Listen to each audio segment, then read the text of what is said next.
Welcome to மகி மஞ்சள். இன்றைக்கி இறால் எப்படி க்ளீன் பண்ணுறது தான் பார்க்க போகிறோம். ரொம்ப ஈஸி. நான் இப்போ 1 கிலோ வாங்கியிருக்கேன்.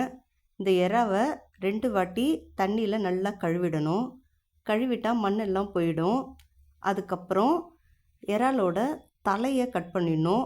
கட் பண்ணிவிட்டு அந்த செதில் மாதிரி இருக்குது பார்த்தீங்களா, அதையும் ரிமூவ் பண்ணிவிட்டு வாலையும் எடுத்துடணும். அப்புறம் அந்த தலையை எடுத்த பகுதியிலேருந்து ஒரு அழுத்தி இழுத்தோம்னா அந்த குடல் வந்துடும். அதுக்கு கீழே கருப்பு கலரில் ஒரு கோடு மாதிரி இருக்கும். அதை நகத்தை வச்சு கிருனாவே வந்துடும். இல்லை உங்களுக்கு இது கஷ்டமாக இருந்ததுன்னா கத்தியை வச்சு ஒரு கோடு கிட்டினாலும் இந்த குடலும் வந்துடும், அந்த கருப்பு கலரும் எடுத்துடலாம் ஈஸியாக. எனக்கு இது மாதிரி செஞ்சால் ஈஸியாக இருக்கும், கடகடன்னு முடிச்சிடலாம். க்ளீன் பண்ணிட்ட அப்புறம் மஞ்சத்தூள் போட்டு முதல்ல நல்லா கழுவிட்டு அதுக்கப்புறம் ஒரு 3 வாட்டி கழுவிடுவேன். எதனா மண் குடல் எதனா இருந்தால் கூட வெளியே வந்துடும். மண் அதிகமாக இருந்தால் உங்களுக்கு எவ்வளோ க்ளீனாக இருக்குதுன்னு நினைக்கிறீங்களோ அது வரைக்கும் கழுவுங்க. மேக்ஸிமம் ஒரு 3 வாட்டி நல்லா கழுவுனாவே போதும். மண்ணும் அழுக்க பொறுத்து எக்ஸ்ட்ரா கழுவலாம். இறா ரொம்ப டேஸ்ட்டாக இருக்கும், உடம்புக்கும் ஹெல்த்தி.